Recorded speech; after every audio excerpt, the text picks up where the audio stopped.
Ya, selamat berjumpa di kontekstual Bible Reading. Kita saat ini sampai pada 1 Samuel pasal 13. 1 Samuel pasal 13. Saul berumur sekian tahun ketika ia menjadi raja. 2 tahun ia memerintah atas Israel. Saul memilih 3.000 orang dari antara orang Israel. 2.000 orang ada bersama-sama dengan Saul di Mikmas dan di pegunungan Betel. Sedang 1.000 orang ada bersama-sama dengan Yonatan di Gibea Benyamin. Tetapi selebihnya dari rakyat itu disuruhnya pulang masing-masing ke kemahnya. Yonatan memukul kalah pasukan pendudukan orang Filistin yang ada di Geba, dan hal itu terdengar oleh orang Filistin. Karena itu Saul menyuruh meniup sangkakala di seluruh negeri, sebab pikirnya biarlah orang Ibrani mendengarnya. Demikianlah seluruh orang Israel mendengar kabar bahwa Saul telah memukul kalah pasukan pendudukan orang Filistin, dan dengan demikian orang Israel dibenci oleh orang Filistin. Kemudian dikerahkannya lah rakyat itu untuk mengikuti Saul ke Gilgal. Adapun orang Filistin telah berkumpul untuk berperang melawan orang Israel. Dengan 3.000 kereta, 6.000 orang pasukan berkuda, dan pasukan berjalan kaki sebanyak pasir di tepi laut. Mereka bergerak maju dan berkemah di Mikmas di sebelah timur Bet Awen. Ketika dilihat orang-orang Israel bahwa mereka terjepit, sebab rakyat memang terdesak, maka larilah rakyat bersembunyi di gua, Keluk Batu, Bukit Batu, Liang Batu, dan Perigi. Malah ada orang Ibrani yang menyeberangi arungan sungai Yordan menuju tanah Gad dan Gilead. Sedang Saul masih di Gilgal dan seluruh rakyat mengikutinya dengan gemetar. Ia menunggu 7 hari lamanya sampai waktu yang ditentukan Samuel. Tetapi ketika Samuel tidak datang ke Gilgal, mulailah rakyat itu berserak-serak meninggalkan dia. Sebab itu Saul berkata, "Bawalah kepadaku korban bakaran dan korban keselamatan itu." Lalu ia mempersembahkan korban bakaran. Baru saja ia habis mempersembahkan korban bakaran, maka tampaklah Samuel datang. Saul pergi menyongsongnya untuk memberi salam kepadanya. Tetapi kata Samuel, "Apa yang telah kau perbuat?" Jawab Saul, "Karena aku melihat rakyat itu berserak-serak meninggalkan aku, dan engkau tidak datang pada waktu yang telah ditentukan, padahal orang Filistin telah berkumpul di Mikmas, maka pikirku, sebentar lagi orang Filistin akan menyerang aku di Gilgal, padahal aku belum memohonkan belas kasihan Tuhan. Sebab itu aku memberanikan diri, lalu mempersembahkan korban bakaran." Kata Samuel kepada Saul, "Perbuatanmu itu bodoh. Engkau tidak mengikuti perintah Tuhan, Allahmu, yang diperintahkannya kepadamu. Sebab sedianya Tuhan mengokohkan kerajaanmu atas orang Israel untuk selama-lamanya. Tetapi sekarang kerajaanmu tidak akan tetap. Tuhan telah memilih seorang yang berkenan di hatinya, dan Tuhan telah menunjuk dia menjadi raja atas umatnya, karena engkau tidak mengikuti apa yang diperintahkan Tuhan kepadamu." Kemudian berangkatlah Samuel dan pergi dari Gilgal ke Gibea Benyamin. Tetapi Saul memeriksa barisan rakyat yang ada bersama-sama dengan dia itu, kira-kira 600 orang banyaknya. Saul dan Yonatan anaknya dan rakyat yang ada bersama-sama dengan mereka tinggal di Gibea Benyamin, sedang orang Filistin berkemah di Mikmas. Maka keluarlah orang-orang penjara dari perkemahan orang Filistin dalam 3 gerombolan. Gerombolan yang satu mengambil jalan ke Ofra, ke daerah Shual. Gerombolan yang kedua mengambil jalan ke Bet Horon, dan gerombolan yang satu lagi mengambil jalan ke perbatasan yang menghadap ke lembah Seboim, arah ke padang gurun. Seorang tukang besi tidak terdapat di seluruh negeri Israel, sebab orang Filistin berkata, "Jangan-jangan orang Ibrani membuat pedang atau tombak." Jadi semua orang Israel harus pergi kepada orang Filistin untuk mengasah mata bajaknya, beliungnya, kapaknya, atau aritnya, masing-masing. Adapun bayarannya ialah 2/3 sikal untuk mata bajak dan beliung, dan 1/3 sikal untuk mengasah kapak dan untuk memasang kusa. Sehingga pada hari pertemuan itu, sebilah pedang atau lembing pun tidak terdapat pada seluruh rakyat yang ada bersama Saul dan Yonatan. Tetapi Saul dan Yonatan anaknya itu masih mempunyainya. Ya, kita melihat sekarang pada zaman Raja Saul. Ya, perpindahan dari hakim-hakim menuju kepada kerajaan ini, kita lihat bahwa posisi Saul dia sedang memerintah sekitar 1 tahun di Israel, dan kita melihat bagaimana Raja Saul ini memerintah. Di ayat 1 sampai dengan 4 kita melihat bahwa Saul dengan Yonatan dengan pasukannya memukul kalah pasukan pendudukan orang Filistin yang ada di Geba. Ya, ini Saul memukul kalah, dan kita tahu bahwa ini yang menimbulkan kebencian dari orang Filistin, karena Saul mendadak dia memukul kalah orang Filistin. Dan kita tahu bagaimana cara Saul memimpin rakyatnya sebagai raja. Di dalam peperangan kita bisa melihat bahwa Saul tanpa konsultasi dengan Allah terlebih dahulu lalu memukul kalah ini. Jadi kita tahu bahwa Saul dalam pikirannya sendiri, dengan kehendaknya sendiri, otoritasnya sendiri, dia mulai menyerang. Dan apa yang terjadi di ayat yang ketiga, kita melihat bahwa pada waktu itu dia berpikir, biarlah orang Ibrani mendengarnya, ya orang Israel mendengar kabar ini, bahwa Saul telah memukul kalah pasukan pendudukan orang Filistin. Dengan demikian orang Israel dibenci oleh orang Filistin. Dan saudara lihat apa yang kita bisa pelajari dari strategi Saul waktu dia bisa kalahkan pendudukan Filistin ini. Dia langsung mengumumkan supaya orang Israel mulai mendengar bahwa Saul yang memukul kalah, ya dipublikasikan, digembar-gemborkan, dan ini melihat akhirnya membuat kebencian orang Filistin. Jadi seringkali ada orang-orang yang sukses, orang-orang yang berhasil, orang-orang yang hebat langsung diumumkan, langsung dipublikasikan supaya banyak orang boleh tahu, banyak orang boleh mendengar bahwa dia hebat. Tapi dari situ ternyata justru menimbulkan kebencian orang Filistin. Dan apa yang terjadi, ternyata orang Filistin mau menyerang orang Israel. Dia menyusun pasukannya dengan 3.000 kereta, 6.000 orang pasukan berkuda, pasukan berjalan kaki, sebanyak pasir di tepi laut. Sudah bisa bayangkan ini, pasukannya begitu banyak dikerahkan untuk menyerang orang Israel. Dan apa yang terjadi? Rupanya orang Israel lari karena terdesak, dan dia meninggalkan semua, masuk, ada yang ke gua, ada yang lari ke bukit, ada yang bukit liang batu, perigi, dan semua kocak-kacir. Dan ini yang membuat panik seorang Raja Saul, ditinggalkan rakyatnya, ditinggalkan pasukannya, dan mereka mulai mengambil satu cara. Saul ambil caranya sendiri, dan kita tahu bahwa Samuel sudah berpesan, ya, pergi ke Gilgal. Kalau di Gilgal nanti Samuel yang akan mempersembahkan korban bakaran dan korban keselamatan.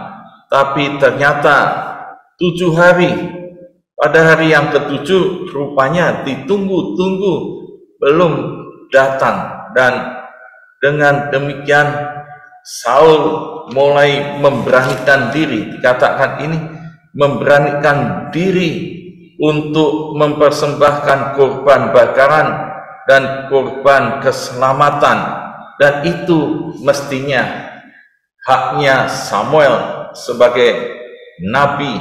Dan Samuel sudah berpesan kepada Saul, ini tunggu, dan tepat pada harinya dia akan datang. Tapi rupanya kepanikan Raja Saul, dia tidak sabar untuk menunggu. Dan lagi kita melihat di sini mengapa Saul berani mempersembahkan korban bakaran itu. Dia pada waktu ditanya Samuel, dia memberanikan diri mempersembahkan korban bakaran itu karena rakyatnya, pasukannya sudah lari meninggalkan dia, dan orang-orang Filistin akan menyerang, dan dia belum minta mohon belas kasihan Allah. Dan ini terlihat alasan-alasan Saul, dia tidak menaati perintah Allah, perintah Samuel. Dan tafsir akan memperlihatkan rupanya dia menjadi raja yang punya otoritas, bisa mengatur yang ada aturannya sendiri. Dia bisa memegang kuasa apa yang sudah diperintahkan Tuhan. Dia bisa memerintah sendiri. Dan apa yang tidak dikenan oleh Tuhan, mempersembahkan korban bakaran, dia bisa lakukan itu karena dia pikir dia punya otoritas ini. Dan Samuel dia bisa abaikan. Dan ini ya yang dilakukan oleh Raja Saul. Dan ini kita bisa melihat apa akibatnya. Pada waktu Samuel datang baru saja Saul selesai mempersembahkan korban itu, baru saja, berarti selisih waktunya tidak terlalu lama. Dan Samuel tepat pada hari yang ketujuh, tapi Saul tidak menyelesaikan hari ketujuh, dia bertindak sendiri. Dan Samuel datang dan dia katakan, apa yang telah kau berbuat? Pertanyaan ini pada Saul, apa yang engkau berbuat? Ya, Saul mengaku sudah melakukan, mempersembahkan korban bakaran dan korban keselamatan, dan dengan alasan tadi. Dan Samuel langsung mengatakan di ayat 13, kata Samuel kepada Saul, perbuatanmu itu bodoh. Ya, ini yang perlu dicatat supaya kita bisa menteladani yang baik. Jangan mencontoh Saul perbuatan yang bodoh. Ya, perbuatan yang bodoh dijelaskan oleh Samuel, yaitu apa? Engkau tidak mengikuti perintah Tuhan Allah, perintahkannya kepadamu. Tidak menuruti perintah Tuhan Allahmu. Inilah perbuatan yang bodoh. Perlu kita catat semuanya. Jadi kalau tidak mentaati perintah Tuhan Allahmu, apapun yang kita lakukan itu perbuatan yang bodoh, yang tidak taat. Dan langsung Samuel memberi sanksi. Sanksinya apa? Katakan, sedianya Tuhan mengokohkan kerajaanmu ya, yang orang Israel selama-lamanya. Tetapi sekarang kerajaanmu tidak akan tetap, dan Tuhan memilih orang yang berkenan kepadanya menjadi raja atas Israel, atas umatnya. Langsung diberitahu. Sudah nanti di pasal 15 ada kebodohan lagi dari Saul. Tapi ini kita lihat bahwa di pasal 13 langsung sanksinya yang begitu berat, resiko yang begitu berat langsung diterima oleh Saul.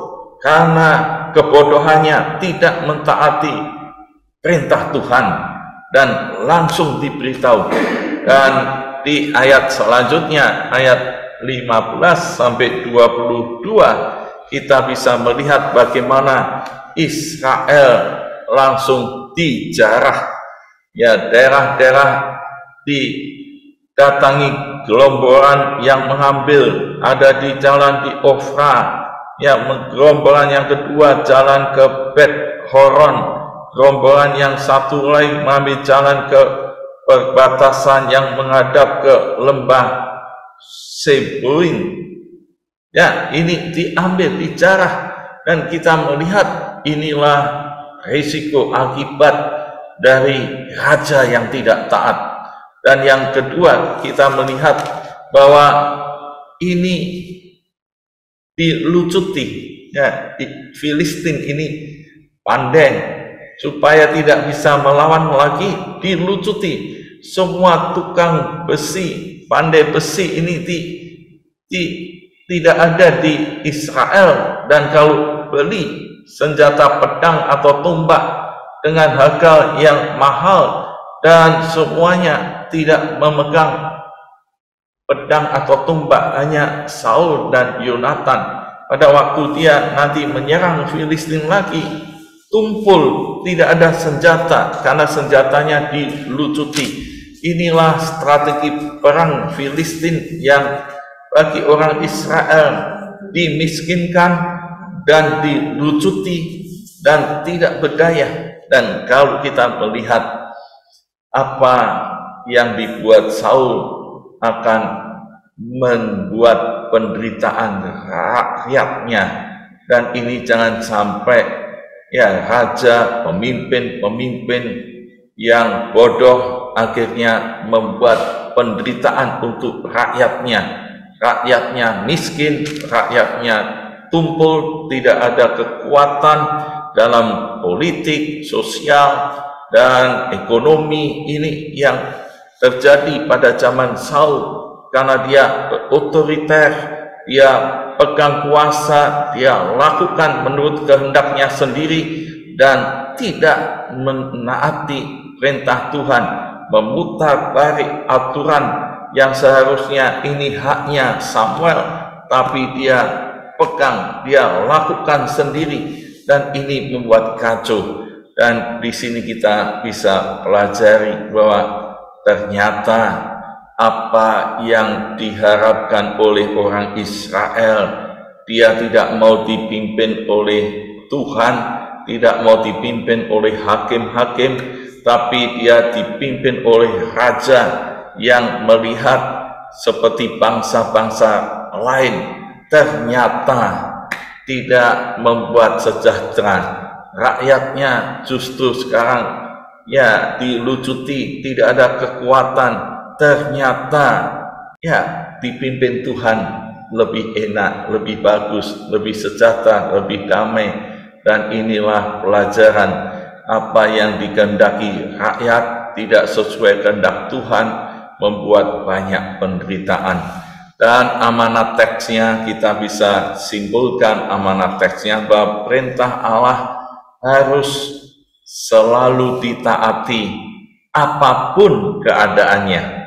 Apapun keadaannya, baik keadaan yang enak atau tidak enak, keadaan yang baik atau keadaan terdesak, perintah Tuhan tetap harus ditaati. Dan ini kita melihat bahwa ketidaktaatan seorang pemimpin, raja, itu beresiko terhadap rakyatnya, beresiko berat terhadap dirinya, langsung diganti oleh raja yang lain. Maka kita tahu, kita mau mengaplikasikan amanat ini, yaitu apakah saya, saudara, saat ini mau setia melakukan perintah Tuhan di saat yang terdesak? Apakah saya selalu berpikir resikonya dalam mengambil keputusan saat mau melanggar perintah Tuhan? Kalau Saul tahu resikonya, mungkin dia akan berpikir beda, tapi dia tanpa pikir, dia pikir punya otoritas, akhirnya melanggar perintah Tuhan di dalam keputusannya, dan itu keputusan yang bodoh. Kita minta hikmat Tuhan supaya keputusan-keputusan kita ada di dalam ketaatan pada Tuhan. Tuhan Yesus memberkati. Mari kita meresponi dengan pujian, ku taat perintah-Mu, ku sabar melakukan.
Perintah-Mu ya Tuhan, inilah respon kami.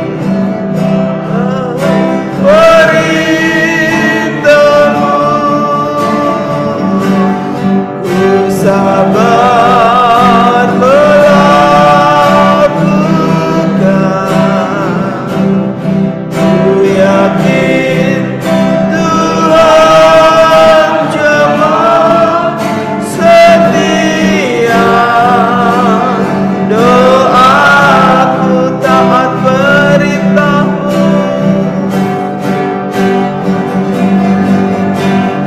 taat perintah-Mu Tuhan, pegang setiap firman Tuhan, cari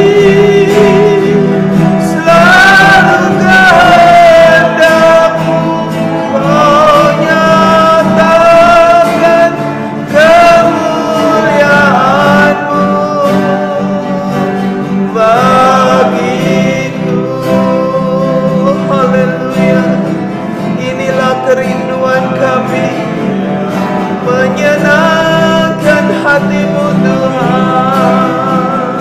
Haleluya. Inilah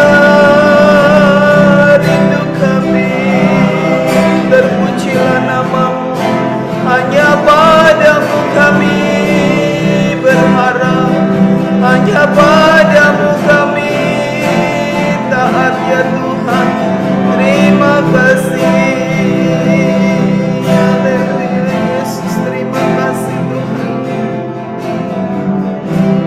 Mari kita bersama-sama mengucap syukur untuk firman Tuhan yang terus mengingatkan kita untuk kita tetap berpegang, untuk tetap taat kepada firman Tuhan, dan diberikan kepekaan untuk melakukan apa yang Tuhan mau kerjakan dalam hidup kita, baik dalam keluarga, pelayanan, dalam pekerjaan, dalam semua aspek hidup. Mari kita bersama berdoa. Bapa Surgawi, aku bersyukur untuk firman-Mu yang mengingatkan untuk aku terus belajar setia, belajar taat kepada Tuhan, apapun Tuhan yang Tuhan perintahkan, supaya hidup kami ya Tuhan, hidup yang memuliakan, menyenangkan hati Tuhan. Ampuni segala hal yang tidak berkenan, dan biarlah kami Tuhan boleh melakukan kebenaran firman Tuhan, mentaatinya dalam semua aspek hidup kami, baik dalam keluarga, dalam pelayanan, dalam profesi, dalam pekerjaan, dalam semua yang kami kerjakan, biar menyenangkan hatinya Tuhan dan tetap ada dalam kebenaran firman Tuhan. Terima kasih Tuhan, terima kasih. Dalam nama-Mu kami berdoa, kami mengucap syukur.